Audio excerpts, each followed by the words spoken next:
Okay, so he's in prison and he sees Parsons,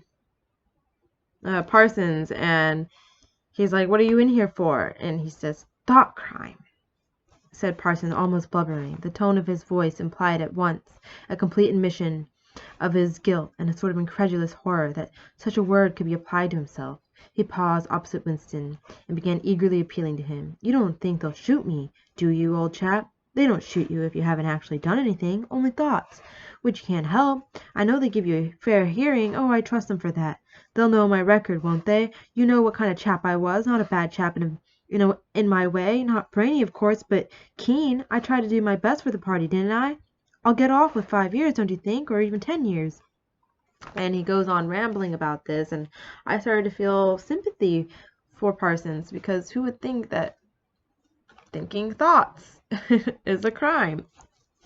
And uh, he says what it was that he was thinking, and it was in his sleep, and he was like saying, "Down with Big Brother," and it's like, oh, well, Big Brother is the head of all of Oceania, where people should be worshiping Big Brother, not saying things like that. And Winston asks who denounced him, and he says it was his little daughter. And this is where it reminded me of the lottery that we read at the beginning of the semester, because it was similar to like when the son turned in his mother, and then everybody like cast stones at her.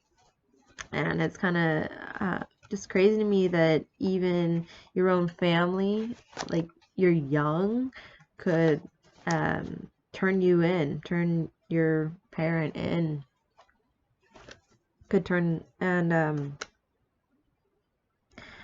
I don't know, that was just kind of crazy for me, because it's really backwards society that they have, and I think it's another thing that shows why this is a dystopian genre.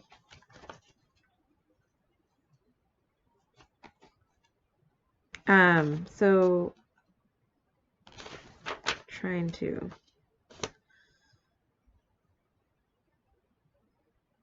So Winston finally meets O'Brien, and he's asking him, what do you know about Oceania and our war? Like, who are we at war with? And he says, with East Asia. And he says, good. And Oceania has always been at war with East Asia, has it not?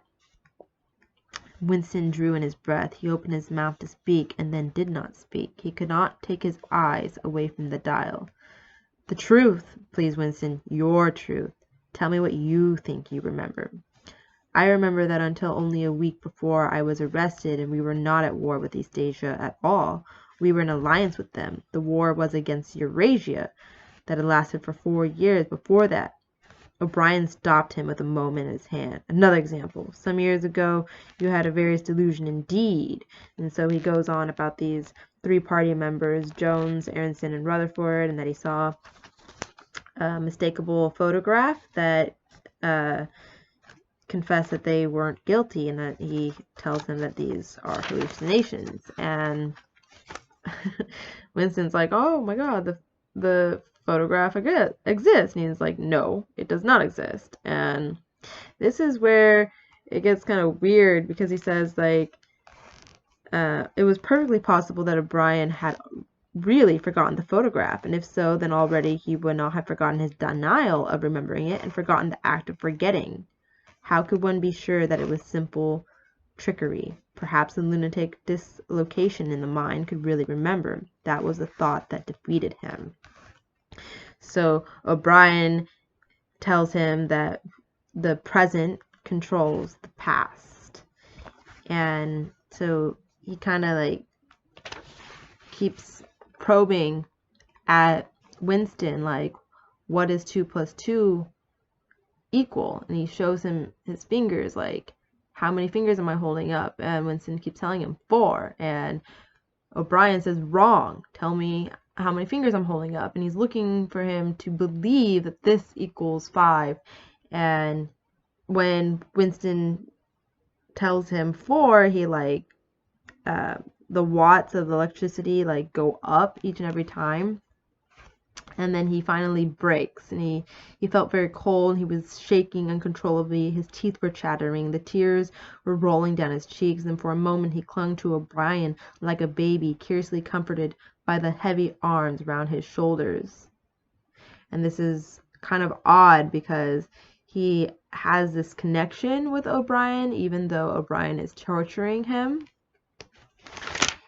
And he feels as if they can talk, but he even says that perhaps one did not want to be loved so much as to be understood.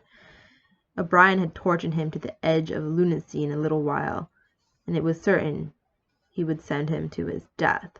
So they continue the conversation, and then O'Brien tells him, like, why do you think that we do this to you all? And he's like, to make us confess. And he's like, no, try again. He's like, to punish them. And O'Brien gets kind of irritated, and he's like, no, we do this to cure you and to make you sane. And I just thought that was really intense. That was like an intense part of this novel, and kind of does definitely show how crazy O'Brien is, that he thinks that this type of torturing is like is necessary to cure somebody. So then finally at the end,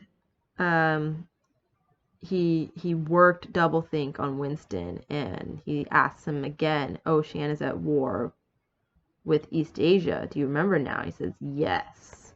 And then he's like,